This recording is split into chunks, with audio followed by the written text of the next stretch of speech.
할렐루야, 주님의 은혜와 평강이 우리 성도님들에게 가득하길 원합니다. 이번 학기 2022년도 전반기 성경 공부는 다윗은 그 시대라는 제목으로 진행하고자 합니다. 해당되는 본문은 사무엘상, 사무엘하인데요. 16강에 걸쳐서 하나님의 말씀을 한 절 한 절 묵상하고 또 우리가 그 안에서 깨달아야 될 바들을 함께 살펴보고자 합니다. 말씀을 읽고 그리고 그 말씀 안에 담긴 메시지를 찾는 것이 참으로 쉽지 않은데 이번 사무엘상하를 우리가 한 장 한 장 살펴보면서 역사서로 기록되어 있는 이 말씀 속에서 하나님이 이스라엘 백성들을 어떻게 이끌어 나가는지 하나하나 살펴보는 귀한 시간이 되었으면 좋겠습니다. 제가 기도하고 오늘 첫 모임 시작하도록 하겠습니다. 함께 기도하겠습니다. 사랑해 주님 감사합니다. 올해도 또 어김없이 하나님의 말씀을 함께 공부하고자 또 이 자리에 모여서 온라인으로 말씀을 나눌 수 있도록 인도하심에 감사드립니다. 이번 학기에는 사무엘상하를 함께 읽고 묵상하고 또 함께 공부하고자 합니다. 우리가 그 전에 읽었던 말씀들을 다시금 이번 시간을 통해서 읽어 나갈 때에 말씀 안에 우리가 미처 놓쳤던 내용들 또 우리가 궁금했지만 그 의미를 잘 깨닫지 못했던 내용들을 이번 시간을 통해서 더 깊이 깨닫고 알아갈 수 있도록 인도하시고 우리의 삶이 또 이 말씀을 통해서 또한 변화되는 놀라운 은혜를 허락하여 주시옵소서. 시작하는 시간입니다. 마치는 시간까지 함께해 주시고 성령님께서 우리 마음속에 감화감동하사 깨달음과 변화되는 귀한 시간을 허락하여 주시옵소서. 감사드리며 살아계신 우리 구주 예수님의 이름으로 기도드립니다. 아멘. 먼저 우리가 사무엘서를 왜 공부해야 되는지 함께 살펴보고자 하는데요. 오늘날 우리는 온라인을 비롯한 각종 미디어를 통해 엄청난 양의 정보들이 홍수처럼 쏟아져 나오는 그 시대에 살고 있지요. 이런 시대를 살아가는 우리 21세기 크리스천들에게 무려 3000년 전에 그 팔레스타인에서 존재했던 한 나라의 그 고대 역사를 배운다는 것, 그것이 어떤 의미를 가질지 사실 의문일 수도 있습니다.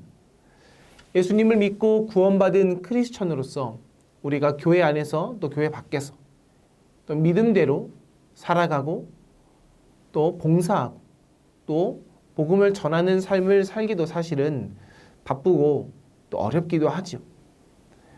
그런데 많은 시간을 들여서 또 이런 귀한 시간을 들여서 그 구약의 그 약 3000년 전에 그 역사를 공부한다는 것이 참으로 가치 있는 일일까라는 생각도 들게 합니다. 그렇기에 이번에 시작하려는 사무엘서 공부가 이런 오늘날의 믿음으로 삶을 살아가고자 애쓰는 우리 성도들에게 어쩌면 상당한 거리감이 느껴지고 또 가치가 없게 보여지기도 합니다.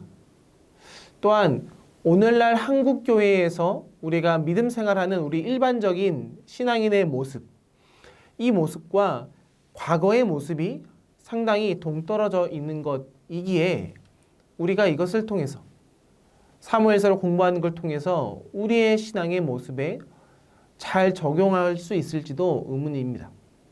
그럼에도 불구하고 우리가 사무엘서를 펴는 까닭은 이 시대를 살아가는 한국인 크리스천들, 우리가 갖고 있는 여전한 신앙의 질문들에 대해서 사무엘서만큼 명료하고 포괄적인 답을 주는 책이 없기 때문에 우리는 사무엘서를 봐야 한다는 것이죠. 사무엘서에 담겨져 있던 그 역사의 그 서술을 따라가면서 오늘날 우리가 궁금해했던 또 답답해했던 신앙의 질문들을 하나하나 찾아갈 수 있기에 오늘 우리가 사무엘서를 봐야 한다는 것입니다. 사무엘서는 이스라엘 민족 공동체가 사사시대에서 군주시대로 전환하는 그 과도기의 그 시간을 다루고 있는 것이 사무엘서이지요. 역사의 한 단계에서 다른 단계로 넘어가는 이 과도기는 공동체의 역사 발전에 결정적인 시기가 됩니다. 그 과도기를 어떻게 대처하느냐에 따라서 한 공동체는 그 역사 속에서 찬란한 진보를 이룰 수 있지요. 하지만 잘못 대처하면 비참한 후퇴를 경험할 수 있는 것이 바로 이런 과도기의 시간입니다.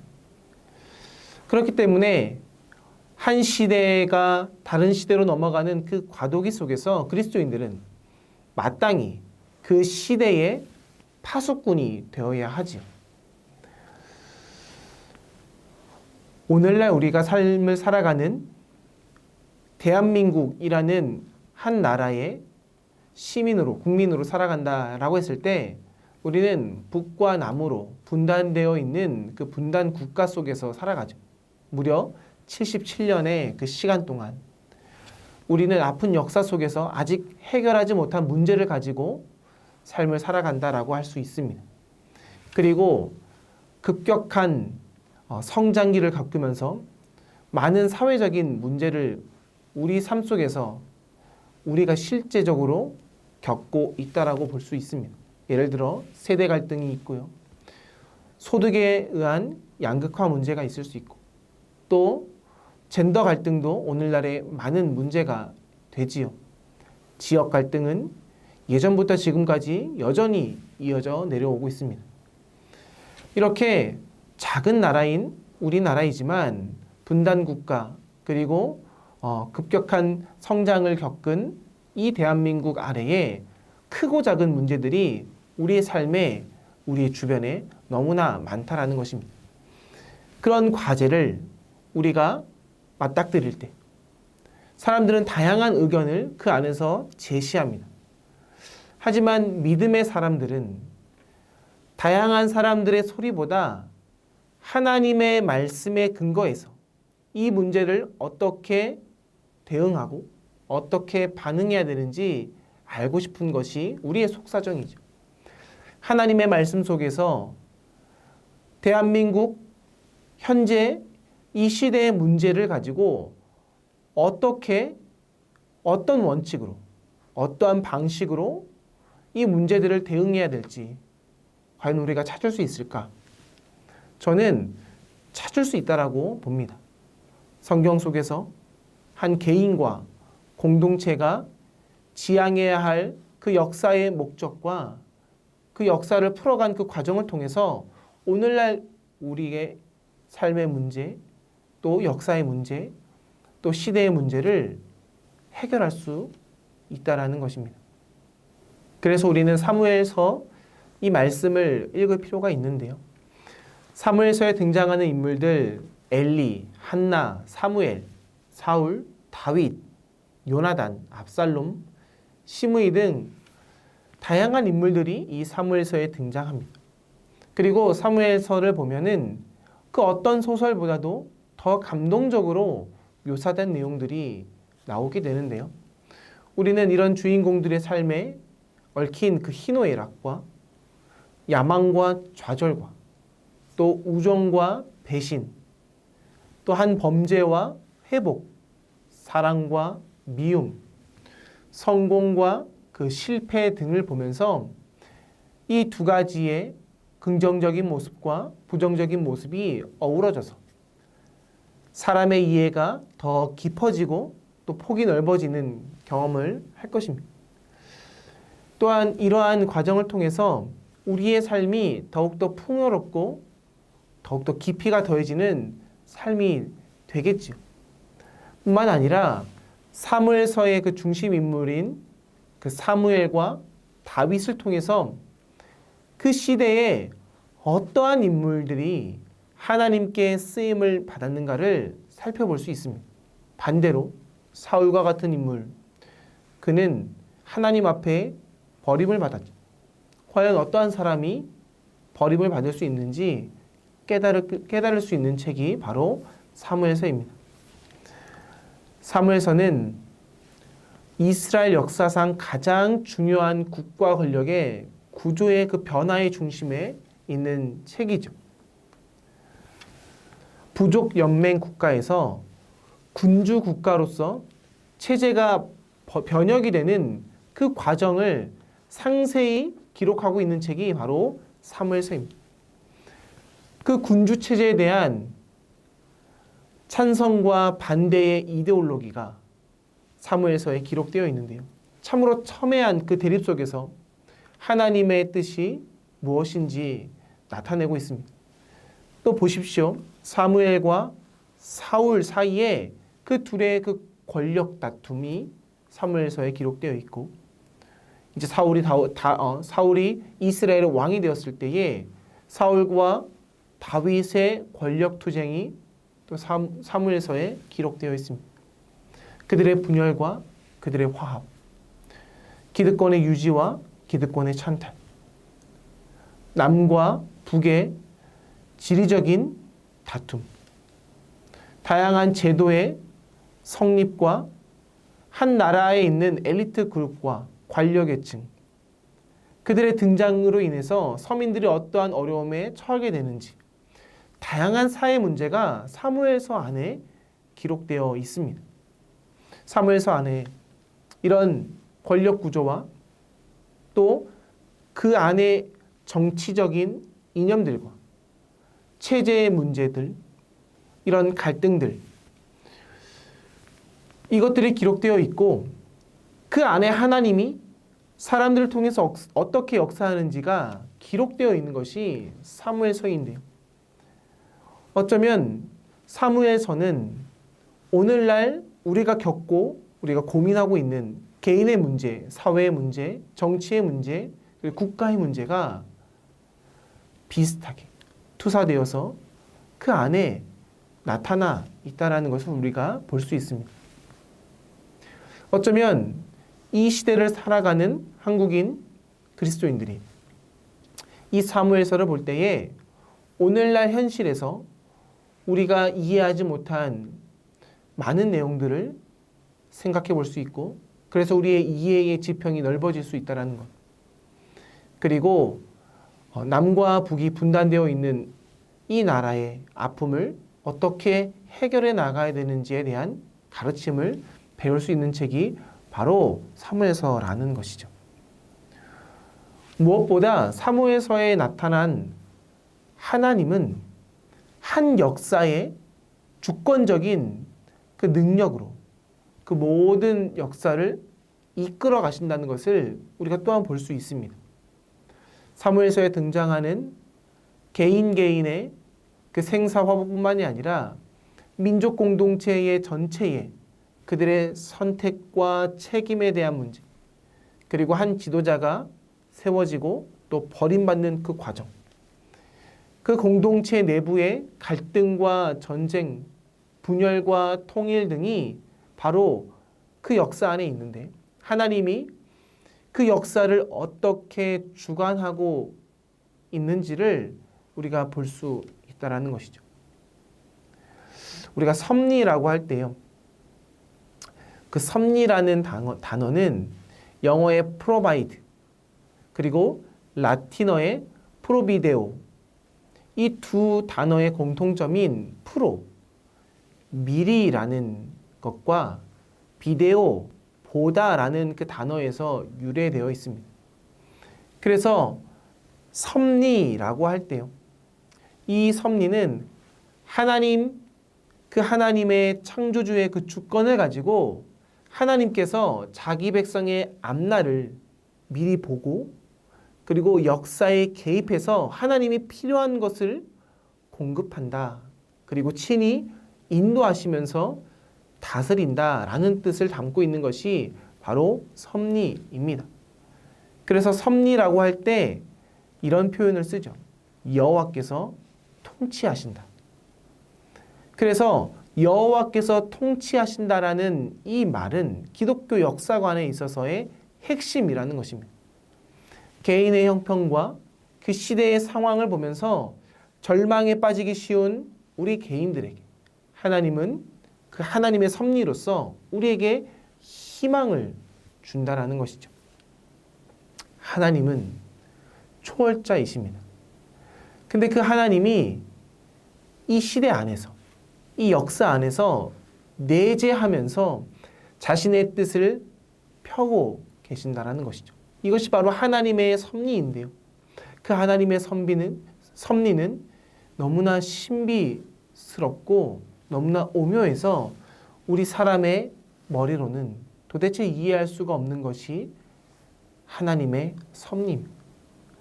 하지만 그렇다고 해서 우리가 완전히 깨달을 수 없는 것은 아니죠. 우리가 사무엘서를 공부하면서 그 하나님의 섭리를 조금씩 이해한다면 그것이 바로 하나님의 축복이 아닐까 싶습니다. 또한 사무엘서를 통해서 우리는 이 시대를 이해할 수 있습니다. 다윗의 생애를 가리켜서 사도 바울이 이렇게 말했는데요. 다윗은 그 시대에 하나님의 뜻을 받들어 섬기는 사람이었다. 다윗은 자신이 살던 시대에 하나님의 뜻을 발견해서 그 하나님의 뜻을 관철해서 그 시대에 하나님의 나라가 임하도록 했던 사람이라는 것이죠. 그 시대에 나와 공동체를 향해서 품으신 그 하나님의 뜻을 발견하고 그 뜻을 섬기는 삶이 바로 그리스도인의 삶이 아닌가 싶습니다. 그래서 우리가 우리의 시대를 섬기기 위해서는 먼저 그 시대를 보는 눈이 있어야 합니다.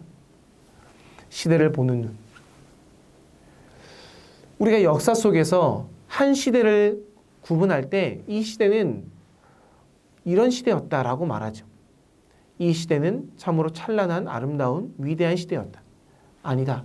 이 시대는 전쟁을 통해서 많은 사람들이 아파하고 고통을 당한 시대였다라고 우리가 한 시대를 규정합니다.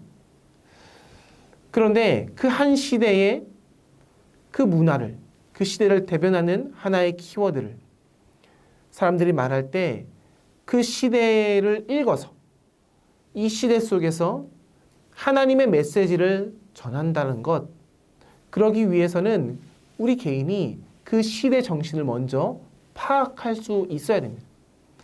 우리는 시간 안의 존재이기에 우리는 그 시대를 벗어날 수 없는 연약함이 있지만 하나님의 뜻 안에서 하나님의 시선으로 세상을 바라볼 수 있는 통찰력이 생긴다면 우리는 그 시간을 벗어나서 그 시대 정신을 파악하고 우리가 살아가는 그 시대를 진단하고 그 시대를 통해서 하나님의 뜻을 선포할 수 있다는 것이죠. 사무엘서의 저자는 그러기 위해서 투철한 역사의식과 명료한 선지자적인 통찰력이 필요하다라고 말합니다. 그 통찰력과 그 역사의식이 있을 때에 시대를 뛰어넘어서 그 시대를 향한 하나님의 메시지를 전할 수 있다라고 말하는 것이죠. 예수님께서도 예수님 시대에 형식적으로 종교 행위를 행하는 사두개인과 바리새인, 그들을 향해서 그들이 개인의 경건에는 열심이었지만 역사의식과 시대 감각이 없었음을 말하면서 그 종교인들에게 이렇게 책망했습니다. 너희가 날씨는 분별할 줄 알면서 시대의 표적은 분별할 수 없느냐라고 말했죠. 우리가 사무엘서를 공부하는 목적은 다윗이 자신의 그 시대에 하나님을 섬겼듯이 우리도 오늘날 우리의 시대에 우리 교회와 우리 민족에게 주신 하나님의 뜻을 찾고 그 뜻을 이루는 시대적인 사명을 감당하기 위해서 우리는 사무엘서를 공부해야 합니다. 그렇다면 사무엘서를 어떻게 읽어야 될까요?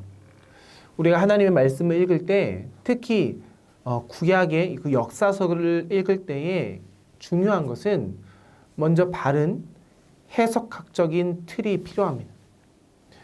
우리의 틀이 네모난 것인가 둥근 것인가에 따라 우리는 세상을 네모나게도 볼 수 있고 둥글게도 볼 수 있기 때문이죠.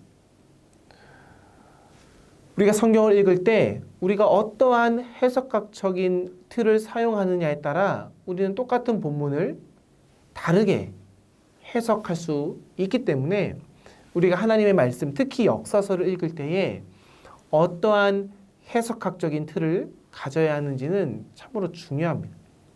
먼저 사무엘서는 설화체입니다. 문학작품의 성격을 띤 역사서라는 말이죠. 우리가 역사서를 읽을 때에 잊지 말아야 될 것이 있다면 전체의 본문 속에서 우리는 부분을 보아야 합니다. 숲을 보고 나무를 봐야 한다라는 것이죠. 예를 들어서 사무엘상 1장을 읽을 때에 한나의 기도를 보게 되죠. 한나가 하나님 앞에 나아가 기도합니다. 근데 한나의 그 기도를 보면서 우리는 이렇게 생각할 수 있습니다. 한나가 기도했으니 나도 하나님 앞에 절실하게 기도해야지 라고 적용하는 것. 만든 적용일까요? 물론 한나의 기도에 도전을 받아서 우리가 기도할 수 있습니다. 하지만 단순히 한나가 기도했기에 나도 기도한다라고 적용하게 된다면 한나가 어떤 목적으로 기도했고 그리고 사무엘서의 저자가 한나의 기도를 기록한 그 의미와 그 뜻을 우리가 충분히 이해할 수 없을 수 있다는 것이죠. 그 사건이 주는 개인적인 신앙의 그 수준, 그 의미와 교훈을 찾는데 그치는 것이 아니라 우리는 한 단계 더 나아가야 됩니다. 우리는 숲을 봐야 됩니다. 구약 성경 전체, 아니 사무엘서 전체에서 한나의 기도가 무엇을 뜻하는지, 이스라엘의 전 역사 가운데 한나의 기도의 의미가 무엇인지를 우리가 염두에 두면서 한나의 기도를 볼 때에 우리는 더 나은, 더 깊은 적용을 할 수 있다는 것이죠. 그리고 신구약 전체를 우리가 보게 됐을 때 그 전체 안에서 한나의 기도를 보아야 된다라고 할 때 그러면 그 신구약 전체가 무엇이냐? 그것은 창세기부터 생각해 봐야 됩니다. 하나님의 창조.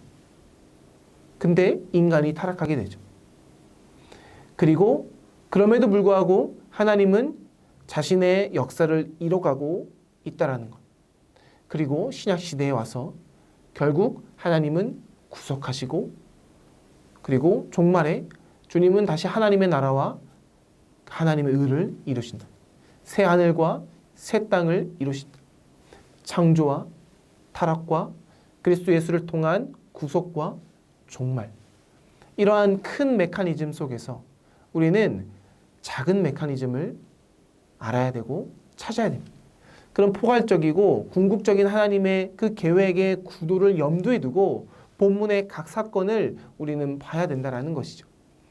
그래야 오늘날 살아가는 우리가 구약시대의 그 한 사건을 정확히 볼 수 있다는 것입니다.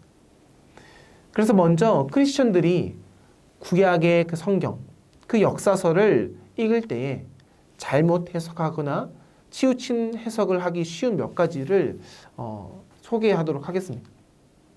예컨대 역사서나 예언서를 우리가 볼 때에 이 역사서나 예언서, 이것을 오로지 개인의 경건이나 도덕적인 교훈만 찾으려는 경건주의적인 읽기를 피해야 한다는 것입니다. 또한 우리가 본문을 볼 때에 이 본문 안에서 어떤 신학적인 교리만 찾고자 하는 그런 근본주의적인 태도를 내려놓아야 합니다. 또한 우리가 구약의 메시지를, 말씀을 읽을 때에 구약의 이스라엘을 신약의 교회로만 국한해서 이해하고 역사서의 문학적인 그리고 역사서의 그 방대한 성격을 외면해서 모든 사건이 단지 예수 그리스도만 예표하는 것으로만 보는 어떤 영적인 지엽적 해석만 하는 입장 또한 내려놔야 합니다. 이러한 태도는 마치 코끼리의 다리나 배만 만져보고 코끼리는 이렇다라고 주장하는 사람과 같기 때문이죠. 사실 이스라엘은 교회를 예표하기도 하지만 역사에 실제한 하나의 국가 공동체이기도 합니다. 그래서 어느 시대나 어느 국가이나 창조적으로 적용할 수 있는 그 국가에 대한 하나님의 모형으로 보는 것이 보다 더 통전적이고 균형 잡힌 접근 방법이라는 것이죠. 그래서 우리는 이러한 잘못된 해석학적 틀이 아니라 보다 통전적인 해석학적 틀로 하나님의 말씀을 읽어야 된다는 것을 먼저 염두에 두어야 합니다. 그래서 성경 본문을 해석할 때에 우리가 두 가지 목표를 둔다고 한다면, 먼저는 원저자가 처음 독자들에게 무엇을 말했는가라는 것을 찾아야 되고요.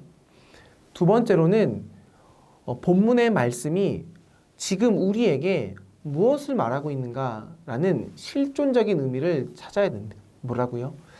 원래 저자가 처음 독자들에게 무엇을 말하는지를 발견해야 되고, 그 본문의 말씀을 가지고 지금 우리에게 무엇을 원하는가를 찾아야 된다는 것입니다. 여기서 필요한 것이 바로 해석의 틀이라는 것입니다. 하지만 그 해석의 틀이나 그 해석의 연장을 바르게 이용하는 그 해석자의 솜씨도 참으로 중요하죠. 그래서 사도 바울이 디모데에게 이렇게 말한 내용이 있습니다. 디모데후서 2장 15절 말씀인데요. 이렇게 나와 있죠. 너는 진리의 말씀을 옳게 분별하며 부끄러울 것이 없는 일꾼으로 인정된 자로 자신을 하나님 앞에 드리기를 힘쓰라. 여기서 옳게 분별하다라는 말, 이 말은 히라버 원어로는 바르게 자른다라는 뜻을 가지고 있습니다. 그리고 일꾼은 목수나 석수 같은 장인들을 말하는데요. 그러니까 바르게 자를 줄 아는 장인이 되어서 하나님의 말씀을 읽으라 라는 것입니다. 그러니까 내가 먼저 준비되어야 될 필요가 있다는 것이죠. 하나님의 말씀을 잘 이해하기 위해서 우리는 공부해야 됩니다. 그리고 기도하면서 그 말씀을 삶으로 경험해야 됩니다. 그렇게 숙련되어야만 하나님의 말씀을 틀리게 풀어서 해석하는 것이 아니라 그 하나님의 말씀을 온전히 깨어서 이해할 수 있다는 것이죠. 이 말씀 바로 뒤에 보면 그 진리의 말씀을 틀리게 풀어서 부활의 교리를 부인했던 거짓 선생 후메네오와 빌레도를 경계하라 라고 말합니다. 왜 그들은 하나님의 말씀을 잘못 이해했을까? 그들 스스로 훌륭한 장인이 되지 못했기 때문입니다. 그러니까 말씀을 바르게 해석한다라는 것은, 그 말씀을 바르게 해석하는 것은 목사가 그리고 교육자가 해야 되는 것이 아니라 그리스도인 개개인이 준비되어야 될 태도라는 것이죠. 이 또한 우리의 사명이라는 것입니다. 말씀을 바르게 해석하는 사명이 얼마나 중요한지 우리는 알아야 된다는 것이죠. 우리 각각의 그리스도인들이 하나님의 말씀의 바른 해석자가 되기 위해서 꾸준히 훈련받아야 합니다. 지금까지 사무엘서를 왜 읽어야 되는지, 그리고 어떠한 해석학적인 틀로 말씀을 봐야 되는지 설명했다면, 우리가 사무엘서 1장부터 3장까지 내용을 이제 함께 살펴보고자 합니다. 먼저 말씀 두 구절을 읽어볼 텐데요. 사무엘상 3장 1절입니다. 아이 사무엘이 엘리 앞에서 여호와를 섬길 때에는 여호와의 말씀이 희귀하여 이상이 흔히 보이지 않았더라 라고 합니다. 사무엘상 3장 10절에는 또 이렇게 나옵니다. 여호와께서 임하여 서서 전과 같이 사무엘아 사무엘아 부르신지라 사무엘이 이르되 말씀하옵소서 주의 종이 듣겠나이다 라고 기록되어 있습니다. 이 말씀을 기억하면서 오늘 본문 1장 1절의 말씀을 잠시 보겠습니다. 1장 1절에 이렇게 나오지요. 에브라임 산지 라마다 입소빔에 에브라임 사람 엘가나라 한 사람이 있었으니. 이 본문의 말씀을 보면 어떤 생각이 드시나요? 저자는 마치 구수한 옛날 이야기를 꺼내듯 이런 1절의 말씀을 전하면서 시작합니다. 사무엘서의 매력이 있다면 하나님과 한 사람의 인생, 그리고 민족과 역사에 대한 심오한 영적인 진리가 흥미진진한 설화로, 내러티브로 우리에게 전해지고 있다는 거죠. 그래서 그 안엔 재미도 있고 또 그 안에는 흥미로운 스토리도 담겨져 있는데요. 저자는 뛰어난 문학성을 발휘해서 이스라엘 역사상 가장 중요한 체제의 변혁이 일어나는 그 전환의 시대를 기록하면서 마치 이것을 전원교향곡의 그 서장을 듣는 것처럼 우리에게 전하고 있습니다.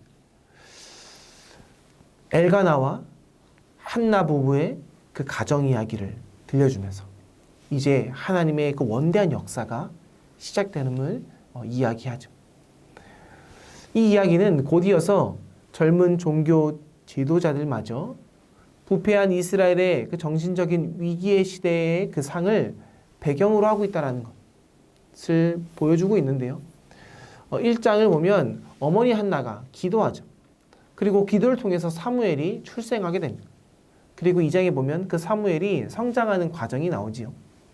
그리고 하나님의 부름을 받아서 이 민족에 그 정신적인 파탄에 빠져 있는 그 민족을 그 역사를 드러내면서 이제 새 시대가 도래했다라는 것을 펼쳐내는 내용이 오늘 본문에 나옵니다. 그렇게 1장, 2장, 3장의 한 개인으로부터 민족에 이르는 그 이야기의 서사가 진행되는데요. 흥미로운 점은 1장이 한 문제로부터 시작되죠. 2절에 보면 한 개인의 문제가 발생하게 되지만 28절에 보면 1장 마지막에 그 해결이 되어지는 그 내용들이 담겨져 있습니다. 그 문제는 무엇인가요? 한나에게 자식이 없었다라는 것입니다. 1장 2절에 한나의 불임을 이야기하죠. 그런데 임신을 못하는 그 한 여인의 그 안타까움, 이 여인의 안타까움은 지금 이스라엘이 겪는 그 시대의 아픔과 맞물려 있습니다. 하나님의 그 선민, 그 이스라엘의 영적인 불임증이 한 여인의 그 불임을 통해서 드러나고 있다는 것입니다. 시대의 얼굴인 지도자의 타락, 영적인 불임증이 한나의 불임을 통해서 투사되고 있다는 것입니다. 엘리는 그 중심에 서게 되는데요. 엘리라는 사람이 어떤 사람인지 오늘 본문에 보면 지극히 부정적인 면만 언급되지만 엘리는 본래 성품이 착하고 신앙적인 그 기본기가 탄탄했던 사람이었던 것 같습니다. 왜냐하면 40년이라는 긴 시간 동안 사사시대와 이제 사사시대가 끝나가는 그 시점에 자신의 그 직분, 대사장의 직분을 비교적 성실하게 이행해 왔기 때문이죠. 비록 그가 한나의 기도를 술주정하는 것으로 오해하기도 했지만 그래서 한 사람의 그 아픔을, 그 고통을 이해하고 동정하는 그 부족한 점이 엿보이긴 했지만 다른 한편 그는 그녀를 격려하고 축복해주는 목자다운 자상한 모습도 엘리에게 있었다라는 것이죠. 그리고 그는 부족했지만 사무엘을 옆에서 지켜보며 키웠습니다. 사무엘이 민족의 지도자가 되기까지 그 옆에 있었다라는 것. 사무엘에게 있어서 큰 공로자라고 볼 수도 있죠. 하지만 그런 엘리가 오늘 성경에는 상당히 부정적으로 각인되어 있습니다. 왜냐하면 그 일생에서 가장 큰 과오가 그 안에 있기 때문입니다. 공적인 활동에 자신의 삶을 내던진 사람들의 안타까운 특징 중에 하나는 가정에서 자녀들을 잘 교육하지 못한다라는 것입니다. 오늘 엘리에게 그 모습이 잘 나타나는데요. 그가 노안을 앓으면서 눈이 흐려진 상태에서도 그는 편안한 마음으로 은퇴하지 못합니다. 그리고 끝까지 성전을 지키죠. 그 이유가 뭘까? 그것은 마땅히 그 대를 이어야 할 자식들의 부재였던 것입니다. 하나님의 집을 맡길 만한 인재를 기르지 못한 그 이유 때문에 엘리가 그 자리를 지켰던 것이죠. 이후에 사무엘의 아버지가 된 엘가나, 그는 아내와 함께 1년에 2번씩 실로에 있는 성소로 가서 하나님을 경배하며 제사를 드리곤 했습니다. 그런데 이때 엘리의 두 아들이 나오죠. 홈리와 비느하스가 나옵니다. 그들은 여호와의 제사장이었습니다. 하지만 오늘 우리가 읽은 본문에는 홈리와 비느하스가 참으로 하나님 앞에 부정한 모습을 보였다라는 것을 우리는 알게 됩니다. 2장 29절에 보면 제사장으로서 백성들이 마음과 뜻을 다해 하나님 앞에 드렸던 그 제물을 짓밟습니다. 그리고 가장 좋은 것을 취해서 자기들이 갔죠. 그렇게 하나님 앞에 불성실하게 자신의 임무를 감당했던 엘리의 두 아들을 우리는 보게 됩니다.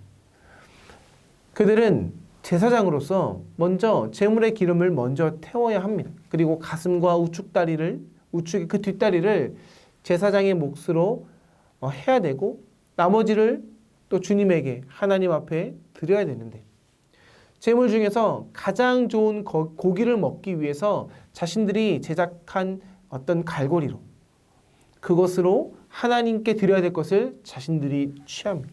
그리고 종들을 시켜서 폭력을 쓰고 백성들을 위협하는 행위를 합니다. 그렇게 하나님을 경멸하고 하나님의 그 예배를 멸시하는 그들이 바로 엘리의 아들이었다는 것이죠. 사무엘상 2장 17절의 말씀에 이렇게 나옵니다. 이 소년들의 죄가 여호와 앞에 심히 금은 그들이 여호와의 제사를 멸시함이었더라. 더욱 소름 끼치는 것은 무엇이냐면 홈리와 비느하스, 그들은 이미 결혼했습니다. 그런데 하나님의 회막문에서 봉사하는 여인들의 방에 드나들게 됩니다. 이러한 행동은 당시의 성소에 창녀나 남창을 두어서 성행위를 하나의 종교의 의식으로 삼았던 가나안 종교의 그 추악한 영향을 그들이 받았다라는 것을 반증하죠. 거룩한 성소를, 하나님의 그 성소를 오늘날 우리가 흔히 말하는 러브호텔과 같은 곳으로 더럽혀 놓은 셈입니다. 어떻게 진리로 똘똘 뭉치고 사랑으로 백성들을 섬겨야 할 제사장들이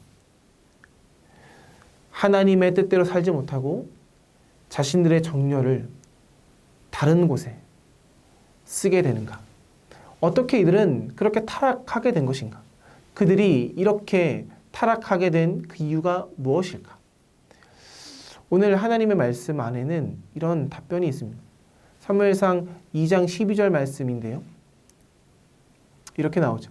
엘리의 아들들은 행실이 나빠 여호와를 알지 못하더라. 그 이유가 뭐라고요? 여호와를 알지 못했기 때문이다.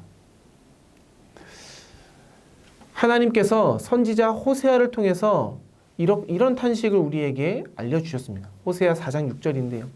내 백성이 지식이 없으므로 망하는도다. 하나님을 알지 못하게 되면 망하게 됩니다. 엘리의 두 아들도 여호와를 알지 못하는 영적인 무지 때문에 멸망의 길로 빠졌던 것입니다. 다음에 도표를 한번 보실까요? 이 도표를 보면 엘리의 두 아들이 하나님을 알지 못하게 됐을 때 그들이 어떻게 되냐면 그들은 영적으로 혼미해졌다는 것을 알 수 있습니다. 그리고 난 다음에 그들은 부도덕하게 되고 그들은 윤리적인 삶을 하나님 보시기에 아름다운 삶을 살지 못하게 되고 결국 부패하게 됐다. 이것이 영적인 순리라는 것입니다. 엘리의 두 아들의 경우나 신약시대에 사도 바울이 고발했던 로마의 많은 사람들, 그리고 오늘날 우리에게도 이 영적인 원리는 동일하게 적용됩니다. 하나님을 알지 못하면 우리는 하나님에 대해서 무지하게 되고 우리의 정신이 혼미하게 되고 우리의 생각이 타락하게 되면서 우리는 부도덕하고 또 비윤리적인 삶을 살아갈 수밖에 없다라는 것입니다. 왜냐고요? 절대적인 규범이 무너지기 때문입니다. 그렇게 우리의 삶은 허무주의의 그 시궁창에 빠지게 되면서 우리의 몸을, 우리의 행동을 그냥 세상에 표류되는 세상의 사조에 맡기게 된다는 거죠. 그래서 우리는 결국 하나님 보시기에 하나님이 가장 싫어하는 모습으로 삶을 살아갈 수 있게 된다는 거예요. 엘리가 하나님의 종으로 최고의 지도자로서 하나님의 그 거룩한 사명을 감당하는 사람으로서 그가 만약 바른 지식이 있었다면 그는 가슴 아프지만 자신의 자녀들이 잘못했을 때 그들을 훈계하고 훈육하고 처벌했을 것입니다.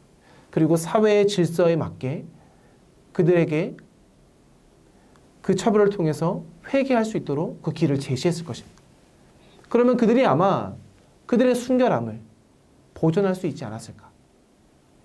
그러나 엘리는 하나님보다 자기의 자녀들을 더 소중히 여겼습니다. 그래서 고작 한 차례만 그는 책망하고 그 다음부터 그는 묵인하게 되죠. 하나님의 공의보다 자신의 정을 앞세웠던 그런 가족 이기주의적인 모습을 엘리가 보여준 것입니다. 엘리에게 자녀는 우상이 되었던 것이죠. 우리도 동일하지 않습니까? 부모에게 자식이 우상이 되는 경우가 흔합니다. 엘리가 이스라엘 공동체에 끼친 가장 큰 악영향은 죄를 청산하지 않고 적당히 얼버무리면서 슬쩍 넘어가는 그런 태도였다는 것. 그 태도를 자녀들이 그대로 이어받게 된 것이죠. 결국 아버지와의 훈계 없는 그 모습 속에 자녀들은 하나님을 알기보다 아버지가 자식을 우상화했던 것처럼 자녀들은 그들 나름의 무언가를 우상으로 삼아서 하나님보다 그것을 더 소중히 여기며 살게 됐다는 것. 그들의 영적 무지가 그들의 행동을 그릇된 행동으로 이루어지게 하고 그들은 결국 부패하게 된 것입니다. 한 공동체가 바르게 세워지기 위해서 필요한 것은 바로 정의입니다. 공동체라는 건물의 기초는 정의 위에서 세워집니다. 어디 교회만 그럴까요? 작은 공동체만 그럴까요? 한 나라도 그렇습니다. 정의의 기초가 든든해야 참다운 질서 위에서 그 국가나 그 공동체가 번영하게 됩니다. 그 정의가 없는 상태에서 부만 쌓였을 때 한 개인은 금세 타락하고 국가도 멸망의 길로 가게 됩니다. 잠언 14장의 말씀에 보면 이런 내용이 있죠. 공의는 나라를 영화롭게 하고 죄는 백성을 욕되게 하느니라. 참으로 맞는 말씀입니다. 우리가 이 말씀을 심각하게 생각해 봐야 합니다. 한 개인이 그리고 한 리더가 한 지도자가 먼저 의를 행하고 백성들로 하여금 그 의를 따르게 하게 될 때, 아니 본인이 먼저 그 의를 따르는 모범을 보일 때에 지도자가 변화되고 국가가 공동체가 변화돼서 공동체와 국가가 살 수 있다는 것입니다. 하지만 리더가 지도자가 앞장서서 불의를 자행하거나 그 불의를 보고도 묵인하게 되면 백성들에게는 그 불의가 그들의 삶으로 이어지게 될 수 있다는 것을 우리는 그 엘리와 아들들을 통해서 깨닫게 된다는 것이죠. 또한 한 개인이나 공동체가 한시도 잊지 말아야 될 망고불면의 하나님의 역사의 원칙이 있다면 그것은 무엇일까? 사무엘서 전체의 중요한 중심 구절이라고도 할 수 있는 바로 이 구절 안에 그 원칙이 담겨져 있는데요. 사무엘상 2장 30절의 말씀입니다. 나를 존중히 여기는 자를 내가 존중히 여기고 나를 멸시하는 자를 내가 경멸하리라. 영적 권위의 상징인 대제사장이 그가 스스로 무기력해지고 또 새 시대의 기대와 소망을 안고 있던 젊은 제사장들마저 탐욕과 쾌락의 노예가 되어서 그들의 도덕적인 권위가 상실했을 때 그들을 지도자로 받들고 따르는 백성들, 그들 마음속에 얼마나 분노가 컸을까? 얼마나 실망감이 컸을까? 더구나 당시에는 오늘날과 같이 하나님의 말씀이 어떤 책으로 주어지지 않았던 시대입니다. 당시에는 모세오경도 보편화되지 않았던 때입니다. 그러니 백성들의 그 신앙과 행동의 근거는 오로지 제사장들의 말과 행동에 의존해서 나타날 수밖에 없었던 시기였습니다. 그런데 그 지도자들이 하나님의 말씀에서 떠나서 자기의 마음에 있는 그 욕심을 따라 살고 있었다라는 것. 그것을 보게 된 백성들은 어떤 정신적인 고통을, 당혹감을 당했을까? 아마 그들은 제사장들을 불신하게 됐을 것입니다. 그들을 신뢰하지 않았을 것입니다. 그들을 향한 모든 신뢰감이 사라져 버렸을 것입니다. 본래 이스라엘이라는 그 민족은 당시 세계 만민 중에서 하나님의 말씀대로 살도록 하나님이 부르시고 택하신 하나님의 백성이지요. 그런데 이스라엘 백성이 사사기 시대에 이르면서 그 시대가 흘러가면서 그 하나님의 말씀을 저버리게 됩니다. 그리고는 좋은 게 좋은 것이라는 식으로 생각하면서 하나님의 말씀을 귀에 걸면 귀걸이, 코에 걸면 코걸이라는 방식으로 하나님의 말씀을 상대화시키고 하나님의 말씀을 망각하게 됩니다. 그렇게 하나님의 말씀의 그 기준이 상실되게 된 이스라엘 백성들의 삶이 누구로부터 시작됐냐면 바로 지도자들로부터 시작됐다는 것이죠. 그래서 사사기에 보면 이렇게 말씀이 나오지 않습니까? 그때에 이스라엘의 왕이 없으므로 사람이 각기 자기의 소견에 옳은 대로 행하였더라. 이 말씀을 현대인의 성경으로 번역해 보면 사람마다 자기 생각에 좋을 대로 행하였다라고 기록되어 있고 공동 번역에는 제멋대로 하던 시대였다라고 옮겼습니다.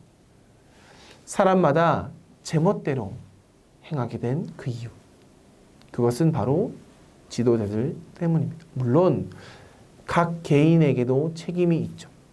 그 개인이 제멋대로 행하니 이스라엘 공동체가 어떻게 됩니까? 무너지게 됩니다. 아수라장이 되고나 말았던 것이죠. 그래서 사무엘서 1장 그 시작하는 그 본문에 이스라엘의 분위기를 보면 경제적으로는 제법 여유 있어 보이지만 그들의 정신적으로는 갈피를 못 잡고 도덕적으로는 고삐가 풀려 백성들이 참으로 기가 빠진 채 좌우로 흔들리는 비틀거리는 술주정뱅이와 같은 모습이라는 것입니다. 그런 이스라엘 백성들의 모습을 보여주고 있는데요. 성소에서 백성들도 음행하고 백성들이 습관적으로 폭행하는 모습들이 만무했던 시대가 바로 사무엘서 초기의 모습이라는 것입니다. 하나님의 얼굴에 나타나는 거룩한 영광을 볼 줄 모르는 이스라엘 백성들, 각각 그 소견에 옳은 대로 행하는 이스라엘 백성들의 그 암울함이 더욱 짙어져가는 절망의 시기가 바로 사무엘서의 그 초기의 시기였다라는 것이죠. 그런데요, 사람이 손쓸 수 없는 그 지경까지 내려갔을 그 시기에 하나님의 구원의 손길이 나타나기 시작합니다. 절망의 그 밤이 가장 깊었을 때에 소망의 여명이 그 어둠을 깨고 밝아오는 것 같이 하나님은 사무엘서를 통해서 그 희망의 주체자가 됩니다. 하나님의 구석에 하나님의 그 구속의 역사에게 주체자로 하나님은 등장합니다. 오늘 사무엘서의 저자는 그 초월자 되신 그 하나님이 역사에 개입하면서 전능하신 하나님의 그 능력과 지혜로 자신의 예정된 그 목적을 이루어가는 그 과정을 기록하고 있으면서 그 하나님의 새 이름을 이렇게 소개합니다. 1장 3절인데요. 이 사람이 매년 자기 성읍에서 나와서 실로에 올라가서 만군의 여호와께 예배하며 제사를 드렸다라고 합니다. 하나님의 새 이름. 그것은 바로 만군의 여호와입니다. 이것은 사무엘서 저자가 성경에 처음으로 1장 3절에 사용한 내용입니다. 그리고 무려 11번이나 이 표현을 사용하면서 만군의 여호와가 사무엘서의 주제가 되는 하나님의 새 이름이라는 것을 밝힙니다. 이 만군이라는 무엇이냐면 첫째로 하늘의 별들을 뜻합니다. 그리고 두 번째로 영계에 속한 천사와 그 영들의 군대를 뜻합니다. 그리고 땅의 이스라엘 군대를 가리키는 어떤 히브리적인 표현이기도 한데요. 하나님의 통치를 집행할 우주의 모든 세력을 총칭하는 말이 바로 이 만군입니다. 만군의 하나님 여호와, 그 만군의 하나님의 그 이름 안에는 하나님은 우주의 주제로서 하늘의 천군 천사를 거느리는 분이라는 것입니다. 높은 보좌에 앉아서 초월자로서, 하지만 동시에 이 땅에 머물면서 이스라엘 백성들을 지휘해 나가는 그 하나님, 만왕의 왕, 만유의 주가 바로 만군의 여호와라는 것입니다. 따라서 사무엘서의 하나님은 우주 만물을 창조하신 그 하나님이 그 자신의 주권으로 이 땅에서 섭리하시되, 첫째는 창조로, 둘째는 보존하시며, 세 번째로는 이 땅을 인도하시며 하나님의 구속의 역사를 이루어 가시는 역사의 주관자라는 것을 우리가 기억해 내야 된다는 것입니다. 한번 보십시오. 그 절망의 그 밤, 그 어둠 속에 휩쓸려 내려가는 이스라엘 백성들, 급류에 휩쓸려 떠내려가는 그 자식을 보는 아버지는 어떻게 합니까? 그 강가로 뛰어들어가죠. 이와 같이 하나님은 절망의 늪으로 빠져들어가는 이스라엘 백성들을 구출해내기 위해서 하나님의 언약을 발동합니다. 하나님은 그 언약을 구원 역사의 그 남은 자를 통해서 일하시죠. 그 남은 자가 누굽니까? 바로 한나와 또 엘가나와 무명의 하나님의 사람, 2장 27절에 나오지요. 바로 그들입니다. 이스라엘 백성 모두가 하나님을 떠나간 것 같은 그 시대에 하나님은 그루터기에 남아있는 자 같은 그 사람, 지극히 연약하고 지극히 불완전한 그 인간을, 그렇지만 하나님을 진실하게 사랑하고 경외하는 그 사람을 세우십니다. 하나님은 이처럼 소수된 그 남은 자를 통해서 구원의 그 역사를 펼치신다는 것을 우리는 이 사무엘서 1장을 통해서 볼 수 있습니다. 그런데요, 본문을 살펴보면 떨쳐버리기 어려운 의문이 있습니다. 왜 하나님께서는 제사장의 아들인 홈니와 비느하스를 회개시켜 다시 쓰지 않았을까? 하필 부림의 여인에게서 아기를 태어나게 하셔서 그를 쓰시고 또 그가 자라나기까지 기다리는 복잡하고 시간이 참으로 오래 걸리는 길을 택하셨을까라는 질문입니다. 물론 그거야 하나님의 주권이다라고 생각하면 그렇게 생각할 수 있습니다. 하지만 우리는 이렇게 단순하게 넘겨 흘러버릴 수는 없습니다. 이것에 대해서 우리가 좀 곰곰이 생각하면서 하나님의 섭리에 대한 깊은 통찰력을 찾길 원하는데요. 하나님의 말씀을 한번 생각해 보겠습니다. 1장 5절의 말씀인데요. 이렇게 나옵니다. 한나에게는 갑절을 주니 이는 그를 사랑함이라. 그러나 여호와께서 그에게 임신하지 못하게 하시니 라고 말씀하시고 또 2장 25절에 이렇게 말씀이 나오지요. 그들이 자기 아버지의 말을 듣지 아니하였으니 이는 여호와께서 그들을 죽이기로 뜻하셨음이더라. 하나님께서 일부러 한나를 임신하지 못하게 하시고 또 홈리와 비느하스는 아예 죽이기로 하셨다라고 오늘 이 두 본문에 나오는데 그 의미가 무엇일까? 만약에 이 말씀을 문자적으로 우리가 본다면 한 사람, 한 인간이란 하나님의 그 계획, 하나님이 미리 짜놓으신 그 각본에 맞춰서 우리는 움직일 수밖에 없는 꼭두각시라는 생각을 할 수 있습니다. 하나님께서 미리 정하셨기 때문에 우리는 우리의 의지를 가지고 아무리 발버둥 쳐도 그냥 하나님의 뜻대로 모든 것이 이루어진다. 과연 그럴까요? 성경에 나타난 하나님의 주권과 인간의 자유의지에 대한 역설적인 진리는 참으로 불합리할 때가 많습니다. 또 모순되어 보일 수도 있습니다.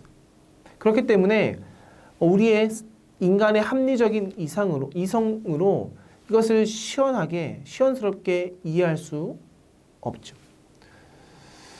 그러나 여기서 우리가 만약에 우리의 교리적인 관점에서 이것을 단정지어버리고 하나님의 주권이 인간의 자유의지보다 더 원대하고 크기 때문에 우리가 다 이해할 수 없기 때문에 그래서 이것은 우리가 다 이해할 수 없는 거야 라고 단정지어버린다면 우리의 신앙은 거기서 그쳐버리지 않을까 싶습니다. 그러니 우리는 보다 차분히 이 사무엘서를 생각하면서 이 질문을 열어놓고 하나님의 말씀을 읽어야 될 필요가 있습니다. 한번 생각해 보십시오. 하나님께서는 한편으로는 엘리와 그 아들들에게 준엄한 심판을 내리겠다라고 말합니다. 그런데 다른 한편으로는 한나에게 고통을 주면서 그 가운데 기도하게 합니다. 한편에는 하나님의 심판이 있고요. 또 한편에는 하나님의 구원의 역사를 이뤄가는 그 시작이 보입니다. 왜 그럴까? 하나님은 예레미야 1장 10절에 보면 어떤 하나님이시냐면 하나님은 때로는 뽑고 파괴하며 파멸하는 그리고 넘어뜨리는 하나님이라고 합니다.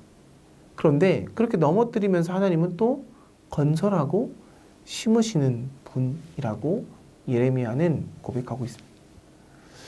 우리가 성경을 보면 또 다른 인물들이 이와 비슷한 삶을 살게 되는데요. 아브라함과 다윗 그리고 그리스도 예수에 대한 하나님의 역사하심. 예수님의 그 공생애를 보면 이것과 비슷합니다. 모두 불임의 여인들. 아브라함에게는 사라, 또 한나가 있었고 또 엘리사벳의 그 고통과 슬픔의 이야기가 이 인물들 속에서 연결돼서 드러나고 있습니다. 왜일까? 그것은 한 개인의 고통이 한 사람의 믿음으로 이어져서 생명이 창조하게 되고 그리고 그 생명의 창조의 능력으로 기쁨을 알게 하기 위해서 하나님은 그 자신의 성품, 하나님의 역사의 그 방법을 보여주고 있는 것입니다. 한나를 통해서 하나님은 사무엘을 태어나게 하시죠. 그리고 사무엘로 하여금 다윗을 세우십니다. 다윗에게 기름을 부어서 왕국을 세웁니다. 그렇게 왕국을 세우면서 이스라엘 백성들에게 왕이 없어서 자기의 소견에 옳은 대로 행했던 이스라엘 백성들에게 진정한 왕이 누구인지를 드러내고자 하나님의 계획은 시작된 것이죠. 그러니까 사사기부터 사무엘 상하는 계속적으로 이어지면서 하나님의 섭리를 무지한 이스라엘 백성들에게 나타내고 있는 것입니다. 어찌 보면 하나님의 계획은 너무나 답답하고 느리게 보입니다. 하지만 실제로는 그 영혼을 두고 시대를 보며 일하시는 하나님의 그 지혜를 볼 수 있습니다.